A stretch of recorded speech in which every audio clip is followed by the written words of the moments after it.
নৌকার ভিতরে ধানের শীষ দেখতে পাবেন। নৌকার ভিতরে ধানের শীষ আছে। নৌকা ধানের শীষ এখন এক। ধানের শীষে ভোট দিতে হবে। আপনারা যারা নৌকাকে পছন্দ করতেন, আওয়ামী লীগ পছন্দ করতেন, আমরা জানি কোনো দোষ নেই, যে কোনো লোক যে কোনো লোককে ভালোবাসতে পারে, কিন্তু এখন তো নৌকা নাই, তাই বলে আপনারা ভোট দিবেন না? ভোট দিতে যাইতে হবে। নৌকার ভিতরে ধানের শীষ দেখতে পাবেন। নৌকার ভিতরে ধানের শীষ আছে। নৌকা ধানের শীষ এখন এক। আগে তো বিপুল আসনে সারা বাংলাদেশের সরকার গঠনের পথে এই প্রথম মুহূর্তে উপজেলা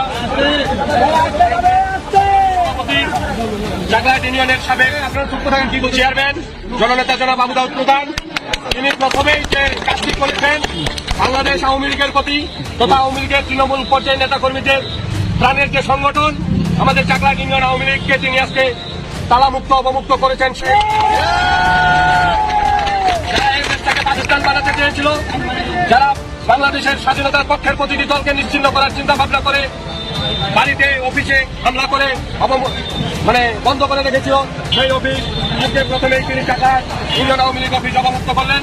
জাগলাট ইউনিয়ন আওয়ামী লীগ সহ সকল অঙ্গ সহযোগী সংগঠনের পক্ষ থেকে তিনার কাছে আমরা কৃতজ্ঞতা প্রকাশ করছি।